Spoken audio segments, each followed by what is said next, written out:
ఆత్మావలోకన కార్యక్రమానికి స్వాగతం, సుస్వాగతం. Welcome to our channel Atmavalokanam. యథావిధిగా ఫ్రెండ్స్, ఆత్మావలోకనంలో మనం ఒక మంచి మాటను గుర్తు చేసుకుంటూ ఉంటాం. అది మనకు ఉపయోగపడే మాట కానీ, లేదు మనం గమనంలో పెట్టుకోవాల్సిన మాట కానీ, మనకు చుట్టుపక్కల జరుగుతున్నటువంటి వాటి గురించి కానీ మనం ఒక మంచి మాటను గుర్తు చేసుకుంటూ ఉంటాం. ఈరోజు మనం ఆత్మావలోకనంలో ఎంచుకున్న మాట వాల్యూ. అంటే ఈ వాల్యూ అనేది ఒకే రకంగా ఒకే చోట ఆగిపోదు, మారుతూ ఉంటుంది. దాన్ని మనము గుర్తు చేసుకుంటూ ఉండాలి. ఏ సమయానికి ఏది వాల్యూవో గమనించి ఆ వాల్యూగా ఉన్నదాన్ని అప్పుడు మనం దాన్ని నిలబెట్టుకోగలిగితే మనకు ఆ వాల్యూ అనే పదానికి వాల్యూ వస్తుంది. లేదు అంటే ఎప్పుడు ఒకే రకంగా, ఇప్పుడు ఏదైనా అనారోగ్యం వచ్చిందనుకోండి, అప్పుడు ఏది వాల్యూ? మందు వాల్యూ, డాక్టర్ వాల్యూ, మనల్ని అంటే ఓదార్చేటువంటి మనిషి వాల్యూ. అదే ఆనందంగా ఉన్నాం, ఒక ఫంక్షన్ ఉంది, అలాంటప్పుడు వస్తువులు కొంటాము, బంగారం కొంటాము, రకరకాల వస్తువుల్ని మనం పర్చేస్ చేస్తుంటాం. అప్పుడు అవి వాల్యూ, ఆ టైంకు అవి వాల్యూ. అలాంటివి ఆ టైంలో పెట్టాల్సి ఉంటుంది, వాడాల్సి ఉంటుంది, అవి నెసెసిటీగా ఉంటాయి. అప్పుడు దాని వాల్యూ అది అవుతుంది. కానీ బాగలేనప్పుడు బంగారము, లేదు మ్యారేజ్ అయినప్పుడు మందులు అనేది కాదు. అంటే వాల్యూ అనేది ఒక్కొక్క సమయానికి ఒక్కొక్క దానికి ప్రాధాన్యత పెరుగుతూ ఉంటుంది, వాల్యూ మారుతూ ఉంటుందన్నమాట. అది మనము నిత్య జీవితంలో ఎప్పుడూ కూడా గుర్తుంచుకోవాలి. సమయానుకూలంగా ఏది వాల్యూవో అప్పుడు దానికి వాల్యూ ఇవ్వాలి. ఇప్పుడు బాల్యం ఉంది, చదువుకునే వయసు, చదువుకు వాల్యూ ఇవ్వాలి. అదే ఇంకొకరు పెరిగారు, వాళ్ళకు నచ్చిన ప్రొఫెషన్ని కానీ, వాళ్ళకున్న అంటే ఒక దాంట్లో నిలబడడానికి అవసరం అది వాళ్ళకి, అప్పుడు అది వాల్యూ. దానికి ఆ సమయానికి దానికి వాల్యూ ఇవ్వాలి. ఇలా సమయానుకూలంగా వాల్యూను మనం ఏ రకంగా ఉపయోగిస్తే దాని ముఖ్యమైన దాని వాల్యూ పెరుగుతుంది అనేది గుర్తుంచుకోవాలి. అంటే ఇప్పుడు మనం ఏదైనా బయటికి వెళ్ళాము, ఏదైనా పర్చేస్ చేయాలి, ఏదైనా ఉట్టి చేతిలో పోతే అప్పుడు ఏదీ చేయలేము. అలాంటి టైంలో ఏది వాల్యూ? Money value. అంటే ప్రతి టైముకు మనకు వాల్యూ అనేది మారుతూ ఉంటుంది. ఒక్కటే నేను ఇలానే ఉంటాను అంటే ఎప్పుడు ఒకే రకంగా ఆనందంగా ఉండను లేము, ఎప్పుడు బాధపడుతూ ఒకే రకంగా ఉండను లేము. ఇదంతా మార్పు జరుగుతూ ఉంటుంది. అందుకని వాల్యూకి అనేది చాలా ప్రాధాన్యం లైఫ్లో. నేను ఒక ఉదాహరణ చెప్తాను, ఒక చిన్న స్టోరీ లాగా అనుకోండి. మనం అలా స్టోరీ రూపంలో అంటే గుర్తు చేసుకుంటే మనసులో మెదులుతూ ఉంటుంది, మనసుకు గుర్తొస్తూ ఉంటుంది. మనకు ఎప్పుడు ఏ సమయానికైనా ఒక్కొక్కసారి ఆ జరిగిన ఇన్సిడెంట్స్ కానీ, కథల రూపంలో మనం గుర్తు చేసుకున్నవి కానీ మనల్ని మంచి అంటే మనం థింక్ చేసేటప్పుడు అది దోహదపడుతూ ఉంటుంది. కాబట్టి ఈరోజు మనము ఒక చిన్న స్టోరీ రూపంలో చెప్పుకుందాం. ఏంటంటే ఒక పాప ఉంటుంది. ఆ పాపకు అమ్మ నాన్న ఇద్దరు చాలా మంచిగా ఉంటారు. ఇద్దరు తల్లిదండ్రులు ఇద్దరూ కూడా ఒకరి కష్టాన్ని గుర్తించుకుంటూ వాళ్ళు హ్యాపీగా ఉంటూ ఆ పాపను చాలా హ్యాపీగా చూసేవాళ్ళు అనమాట. అమ్మాయికి అది చాలా వాళ్ళ తల్లిదండ్రులతో ఉండడం అనేది చాలా వాల్యూగా అనిపించేది. అంటే దానికి రీప్లేస్ చేయడానికి ఏది లేదు, నాకు ఇది ఉంటే చాలు అని అనుకునేది. అలా దానికి ప్రాధాన్యత ఇస్తూ వాల్యూగా పేరెంట్స్తో ఉండడం హాయిగా అనిపించేది. కానీ మనం ఒకటి తెలిస్తే దైవం ఒకటి తెలుస్తుంది కదా. మనం దానికి వాల్యూ ఇచ్చాం, కానీ భగవంతుడు ఆ అమ్మాయి తల్లిని దూరం చేశాడు. ఏదో ఇబ్బంది వల్ల ఆమె చనిపోయింది. తండ్రి ఒక్కడయ్యాడు, పాప చిన్నది. కానీ ఆ తల్లి లేని లోటు, ఆ తల్లి ఆ అమ్మాయికి పదే పదే గుర్తు రావడంలా డిప్రెస్గా ఉండడం, లోన్లీగా ఉండడం. అంటే అప్పుడు ఆ అమ్మాయికి ఓదార్పు అనేది వాల్యూ. కానీ ఆ అమ్మాయిని ఓదార్చే ధైర్యం కానీ ఎలా ఓదార్చాలో తెలియని టైంలో ఆ అమ్మాయి ఒంటరితనంగా తల్లిని గుర్తు చేసుకుంటూ ఓ ఓ రకంగా ఉంటూ ఉండేదన్నమాట. అది తండ్రి గమనించాడు. ఏం చేయాలో అతనికి అర్థం కాలేదు. అంతలోపల వేరే వాళ్ళు ఎవరో ఆయనకి ఒక ప్రపోజల్ తెచ్చారు.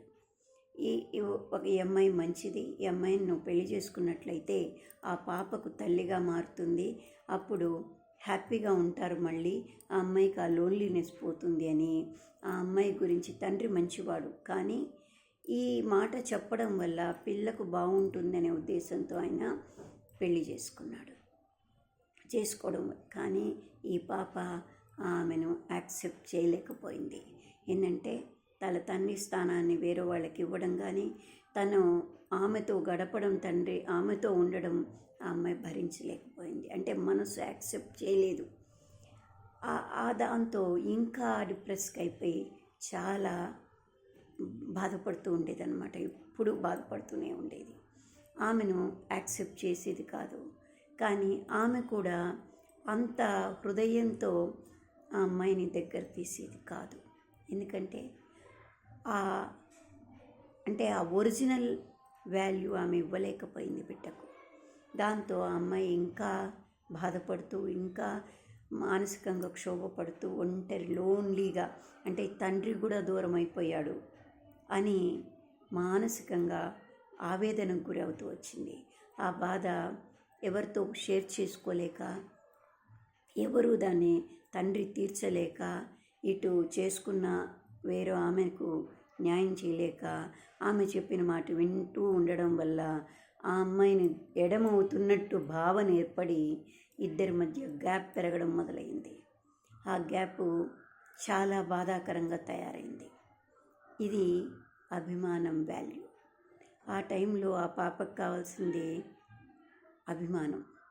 అంటే ఎన్ని ఉన్నా అన్నీ ఇస్తున్నాడు తండ్రి, ఇది తీసుకో, అది తీసుకో, నీకేం కావాలో చేసుకో అంటున్నాడు. కానీ ఆ తల్లి ప్రేమను, అభిమానాన్ని, ఆ వాల్యూని అందిలేకపోయాడు. అప్పుడు ఆ పాపకు అది వాల్యూ, దానికి ఏది సరితూగలేదు. సరే, ఏం చేయాలో ఆ నాన్నకు పాల్పోలేదు. ఒకరోజు వాళ్ళ అత్తగారు వచ్చారనమాట. అప్పుడు ఆయన ఆమెతో అన్నాడు, ఇలా నేను పాప ఎందుకో ఒంటరితనంతో నాకు దూరంగా ఉంటూ ఒంటరిగా ఫీల్ అవుతుంది, అది ఏం చేయాలో అర్థం కాలేదు, వేరే ఆమెను చేసుకున్నాను కానీ తప్పని తెలుస్తోంది నాకు, కానీ ఇప్పుడు దాన్ని నేను ఏమీ చేయలేను కదా, ఇప్పుడు ఎలా, మీరు ఎలాగో అలాగా ఆ పాపను సరిదిద్దండి అని చెప్పి ఆమెను దగ్గర బాధపడ్డాడనమాట. అంటే వాల్యూ ఏ సమయానికి ఏ వాల్యూ ఎంత ప్రాధాన్యత సంతరించుకుంటుందో చూడండి. అంటే అప్పుడు ఆయన అనుకున్నాడు, నేను భార్య స్థానానికి వేరే వాళ్ళని తెచ్చుకుంటే ఆ అమ్మాయికి నేను ఏదో మంచి చేస్తాను అని దానికి వాల్యూ ఇచ్చాడు. కానీ అది జరిగాక ఆ వాల్యూ తగ్గిపోయి అసలు అనుకున్న దానికన్నా వేరేది ఇబ్బందులు ఎదురైనాయన్నమాట. అందుకని ఆచితూచి దేనికి ఏ సమయానికి ఏది వాల్యూ ఇవ్వాలి అనేది ముందే మనము జాగ్రత్తగా అడుగులు వేయాల్సి ఉంటుంది. తర్వాత వాళ్ళ అత్తగారు, అంటే ఆ పాపకు అమ్మమ్మ, వాళ్ళ నిజంగా అమ్మకు వాళ్ళ అమ్మ అన్నమాట. ఆమె ఆ పాప దగ్గరికి పోయింది. అమ్మాయి దబదబా అమ్మమ్మ వచ్చావా అని చెప్పి పట్టుకొని ఏడ్చేసిందనమాట. ఏమ్మా, ఎందుకు ఏడుస్తున్నావు, ఎందుకు బాధపడుతున్నావు అని అడిగింది. అంటే నాకు అమ్మ దూరం అయిపోయింది అమ్మమ్మ, నాన్న దూరం అయిపోయినారు, అంత నాన్న నాకన్నా కూడా ఎక్కువగా నేను హర్ట్ అవుతున్నాను, ఆమెకే ప్రాధాన్యత ఇస్తున్నాడు, నాకు ఇవ్వట్లేదు, నా నాకన్నా ఆమె చెప్పిందే వింటున్నారు. ఇదివరకు అమ్మా నాన్న నాతోనే ఎక్కువ గడిపేవాళ్ళు, ఎప్పుడూ నాతోనే ఉండేవాళ్ళు. నేను బాగుంటే చాలనుకునేది అమ్మ. నాన్నను కూడా పక్కకు పెట్టి నాతో అంత ఇదిగా ఉంటుండేది. ఇప్పుడు అలా లేదా అమ్మమ్మ అని చెప్పి బాధపడింది. అప్పుడు వాళ్ళ అమ్మమ్మ అనింది, నాన్న ఇప్పుడు నువ్వు బాధపడుతున్నావు కదా, నేను నీకు ఒక మాట చెప్పమంటావా? ఒక ఆమె ఉంది, ఆమెకు అనాథ, ఎవ్వరూ లేరు. ఒక అనాథ ఆశ్రమంలో పెరుగుతుంది. ఆ అమ్మాయి పెద్దదయ్యి చాలా మంచి పద్ధతిలో మంచి నడవడికతో ఉంటూ ఉండేది. అప్పుడు ఆ ఆశ్రమం వాళ్ళే ఆ అమ్మాయికి ఒక మంచి వ్యక్తిని తీసుకొచ్చి, ఈ అబ్బాయి నీకు మంచిగా ఉంటాడు, నువ్వు మంచి దానివి కాబట్టి నీ జీవితం బాగుపడుతుంది అని వాళ్ళు అతనితో మ్యారేజ్ చేశారు. వాళ్ళిద్దరూ చాలా మంచిగా ఉండేవాళ్ళు అన్నమాట. వాళ్ళకు ఒక చిన్న పాప. హ్యాపీగా సాగిపోతుంది వాళ్ళ లైఫ్. అంటే పాతవన్నీ మర్చిపోయి ఆ అనాథ అనే లైఫ్ను మర్చిపోయి తనకంటూ ఒక కుటుంబం ఏర్పడి తను హ్యాపీగా ఉన్న సమయంలో భర్త చనిపోయాడు. అప్పుడు ఆ తల్లి చాలా బాధపడింది. ఆ అమ్మాయి ఏంటంటే ఇష్టపడి అప్పుడప్పుడే అన్నిటినీ పాత జ్ఞాపకాలని మర్చిపోతూ తను కొత్త జీవితంలోకి అడుగు పెట్టడం, ఒక చిన్న పాప ఆనందంగా ఉన్న సమయంలో భర్త చనిపోవడం అనేది అమ్మాయికి తీరని లోటైంది. కానీ ఆ టైంలో వాల్యూ గుర్తొచ్చింది.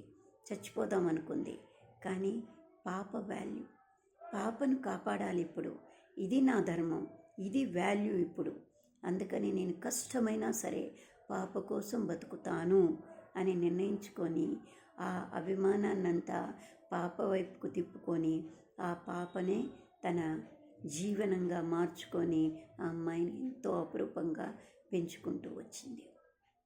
చాలా జాగ్రత్తగా ఇది చేస్తూ ఉందన్నమాట. పాప పెద్దదైంది, పాప మంచిగా ఉంది, పెరిగింది, కొంచెం బాగుంటోంది అనుకున్నప్పుడు ఆ తల్లి చనిపోయింది. అంటే ఆమె కూతురు చనిపోయిందనమాట. అయ్యేటోటికి ఇది ఎవరో కథ కాదమ్మా, మీ అమ్మమ్మ కథే. ఆ కూతురు ఎవరో కాదు, మీ అమ్మే. నేను అపురూపంగా ఎన్నిటిని పోగొట్టుకున్నా ఆ బిడ్డ రూపంలో బతకాలనుకున్నాను. ఆ బిడ్డకు ఇంకో బిడ్డ ఉంది, ఇంతకంటే ఆనందం ఏముంది అనుకున్నాను. కానీ ఆ బిడ్డ చనిపోయింది. ఇప్పుడు నేనెంత బాధలో ఉన్నానో గుర్తు చేసుకో తల్లి.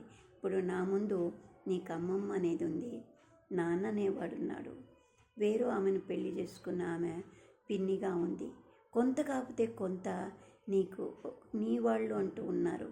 మరి నేను ఒంటరిదాన్ని అయిపోయాను. ఎన్నిటినో బాధల్ని ఓర్చుకుంటూ ఈ స్థాయికి వస్తే ఆఖరికి ఆ ఒక్కగానొక్క బిడ్డ కూడా చనిపోయింది. అందుకని ఎప్పుడు వాల్యూని మనం గుర్తించుకోవాలి.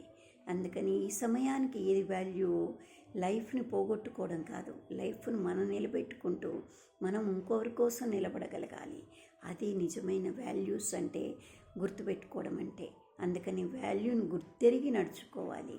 మనము పుస్తకం ఇలాంటి సమయంలో ఒంటరితనం, బాధ ఉన్నప్పుడు ఒక పుస్తకం నీకు తోడుగా మిగులుతుంది. నాకు అదే నన్ను జీవితాన్ని నిలబెట్టింది.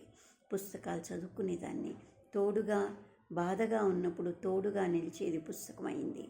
అదేవిధంగా ఏదో ఒక అవికేషన్ని, వేరొక వ్యాపకాన్ని మనం పెట్టుకొని దాంట్లో మనం రాణించాలి అని గుర్తుపెట్టుకుంటే, ఒక మంచి పని అన్నప్పుడు 10 మంది అప్రిసియేషను దొరుకుతుంది. 10 మంది మనల్ని విమర్శించిన 10 మంది అప్రిసియేషన్ మనల్ని నిలబెడుతుంది. అందుకని వాల్యూ అనేది చాలా విలువైనది. అందుకని ఆ వాల్యూను ఏ టైంకు జీవితం ముందు వాల్యూ, ఆ జీవితాన్ని ఏదో ఒక ఇబ్బంది ఉంది అని చెప్పి జీవితాన్ని పోగొట్టేసుకుంటుంటాం. కానీ జీవితం వాల్యూ ఉంటేనే కదా ఇంకొకటి మనం వాల్యూని గుర్తించడానికి. అందుకని లైఫ్లో ప్రతి క్షణం వాల్యూ ఒక్కొక్క దానికి మారుతూ ఉంటుంది. దాన్ని గుర్తుపెట్టుకోవాలి. జీవితంలో వాల్యూగా పర్మనెంట్ వాల్యూ ఉండేవి కొన్ని ఉంటాయి. ఒక మంచి మాట, కొంతమంది జీవితాలు, ఆ జీవితాలను మనం గుర్తు చేసుకుంటే మన జీవితాన్ని మనం ఎలా మలుచుకోవాలి, ఎలా నిలబెట్టుకోవాలి అనేది కూడా మనకు తెలుస్తూ ఉంటుంది. అందుకే వాల్యూగా ప్రతిదాన్ని ఏ సమయానికి ఏది వాల్యూ గుర్తించి ఆ వాల్యూగా దాన్ని మలుచుకోగలిగితే దాని అంటే పవర్ పెరుగుతుంది. మనలో ఉత్సాహము, శక్తి రెండింతలకు మూడింతలు అవుతుంది. మనం నిలబడగలుగుతాము. మన మాట వల్ల ఇంకొకరు కూడా పడిపోయేవాడు నిలబడగలుగుతాడు. ఒకరోజు ఒక కౌన్సిలింగ్ ఒక అమ్మాయి నా దగ్గరికి వచ్చింది. ఆ అమ్మాయి రాత్రి 2:30 ఆవేదనతో, ఎందుకో తెలీదు, ఏదో కోల్పోతున్న ఫీలింగ్. అందుకని నాకు జీవితం వద్దు, నేను వెళ్ళిపోతున్నాను ఇంట్లో నుంచి అంటోంది. చిన్న పిల్లలు ఉన్నారు. కానీ వాళ్ళ సిస్టర్ నాకు ఫోన్ చేసి, ఇలా ఉంది మేడం, ఏం చేయమంటారు అని. ఆ క్షణంలో నాకు కూడా ఏం తోచలేదు. ఒక మాట అన్నాను, అమ్మా, నీ పసిబిడ్డలు ఉన్నారు. నువ్వు ఎవరి వల్ల బాధపడి నీ లైఫ్ను నువ్వు పాడు చేసుకోవాలనుకుంటున్నావు. కానీ నీ లైఫ్ నువ్వు పాడవుతూ నువ్వు ఇంకొకరి లైఫ్ను పాడు చేస్తున్నావు కదా. ఆ పసిబిడ్డలు ఏ తప్పు చేశారు? వేరే వాళ్ళు తప్పు చేశారని నువ్వు బాధపడుతున్నావు. మరి అదే తప్పు నువ్వు చేసి నీ బిడ్డలకు ఎందుకు అపకారం చేస్తున్నావు? ఒక్కసారి గుర్తుపెట్టుకో, అది ఆలోచించు అనేటోటికి ఆ అమ్మాయి మనసు సైకలాజికల్గా ఆ వాల్యూ గుర్తొచ్చింది. వెంటనే ఆలోచించడం ప్రారంభించింది. నా మాటలు వినడం ప్రారంభించింది. వెంటనే తన తప్పును ఆపుకొని దాన్ని రియలైజ్ చేసుకునే అవకాశం అమ్మాయికి దొరికింది. అందుకే ఎప్పుడు వాల్యూనప్పుడు గుర్తుంచుకోవాలి, దాన్ని సరిదిద్దుకోవాలి. మనం జాగ్రత్తగా అడుగులేస్తే మనం హ్యాపీగా ఉండగలుగుతాము. మన వాతావరణం కూడా హ్యాపీగా ఉంటుంది. మన వంతు మనం కర్తవ్యాన్ని నిర్వర్తించిన వాళ్ళం అవుతాము. ఆత్మకు ఫుల్ సాటిస్ఫాక్షన్తో ఉండగలుగుతాము. అందుకే వాల్యూని చాలా జాగ్రత్తగా వాల్యూగా ఆలోచిద్దాం. ఏమంటారు ఫ్రెండ్స్? నేను అన్న దాంట్లో తప్పుందంటారా? ఆలోచించండి. కరెక్టు అనిపిస్తే ఒక లైక్ కొట్టండి, సబ్స్క్రైబ్ చేయండి. ఇలా మనము ఎన్నో విషయాల్ని మరిన్ని వీడియోల్లో మాట్లాడుకుందాం. Thank you.